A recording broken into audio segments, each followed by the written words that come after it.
Okay, This here is going to be the next clip we about to play is Vanessa Bryant. Dr. Umar discussing Vanessa Bryant in relation to what we just said about the interracial dating. So, Stop. Kobe Bryant. Let me ask you a question. Kobe Bryant. I want to ask you a question. Kobe Bryant died. Vanessa inherited his wealth. Sure. And guess what? Is Vanessa Bryant using any of that black man's money to do any good in the black community? Let me ask you absolutely fucking not. We don't know. Vanessa Bryant. Listen, I don't know. I'm telling you. How you know? You know? Let me ask you a question. but wait. She's a public Can figure. I ask you a question? She just You don't know You that. didn't see that You initiative. don't know I that. do know. I do know. And Let I'm me ask telling you- you now. let me ask you a Vanessa question. Bryant just started an initiative with 3 predominantly white colleges, some sort of a sports initiative with Kobe's money and Kobe's name. Didn't choose a single HBCU. Let me ask you a question. With a black man's money. Marvelous Marvin Hagler, he died from taking a COVID shot. No, he Is didn't. his white widow using any of Marvelous Marvin Hagler's fortune to help black folks? You're being unfair. I'm being unfair how? No, let me tell you why. Expecting white women to use Stop. black money to help black people? No. How is that unfair? Because the same way you naming these people, we can name mad black wives that got black money from their husbands that did shit to help black people. Well, stop. a big It's difference. my goal. No, There's it's a big not. difference. And you know what the difference No, is? you're wrong. You know what You're the difference wrong. is? This whole episode is If trying I marry to a white get Umar woman, to when stop I talking, die, and Umar just my lied. wealth goes to the very people who have robbed everything But from hold my on, community. hold on. It's not true. But Let me ask you. so I hate to say it. I agree with him. That does happen a lot of the times when you marry a white woman. The white women usually don't use your money, regardless of how much money you have, to help the black community. Or even Vanessa Bryant did donate millions of dollars to all of the causes that Kobe Bryant originally, like before he died,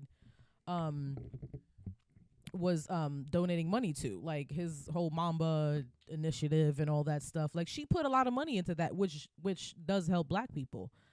I think he was wrong on that specific part. What he's saying is, and it's not that it helps her. She's not going out of her way to help black people. That's though. what he's saying, though. Yeah. He's saying like those initiatives help all people. Yeah. Meaning anybody could, receive Benefit off benefits. of them, yeah. Anybody can receive benefits or all that.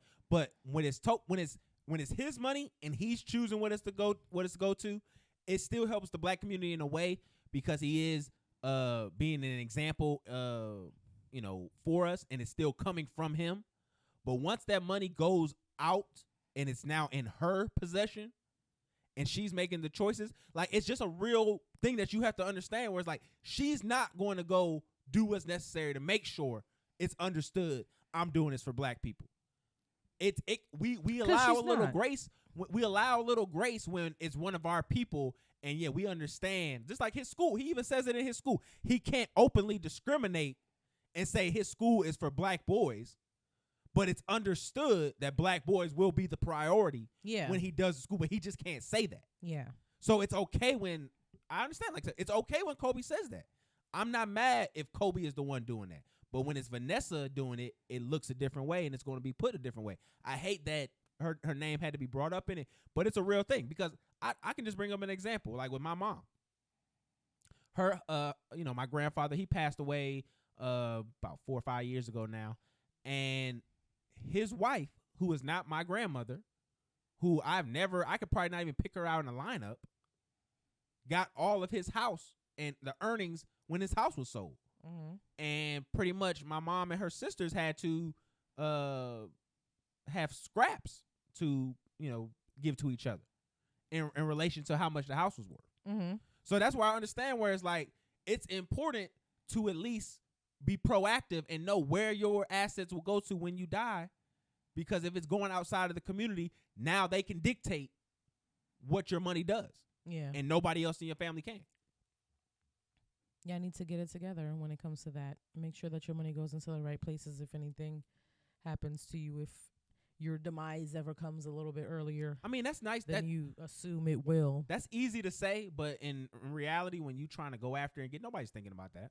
Of course not. Nobody's thinking you're about, not thinking you about to die. Nobody's thinking about that. Like it's just not. Kobe did not think he was about to die that day, and he's not even thinking about the or repercussions. anytime soon. He's not even thinking about the repercussions of what'll happen if his wife is in sole control of his estate. Mm-hmm. So it's not even, those things don't even come to people's mind until you have somebody like a Dr. Umar that brings it up. So I mean, like I said, I hate that it had to be her, because I know that's just not easy to have your name brought up. Everybody always talking about her husband like so cavalier. You just be bringing him up. Like anything, right? Like it's just wild. Like I'll be watching sports podcasts and stuff like that. It's just like, dang, I'll just be talking about bruh like his name should just be. It's like you have access to it. It's just weird to me. But R.I.P. Kobe. So no, we still not done with this. Umar was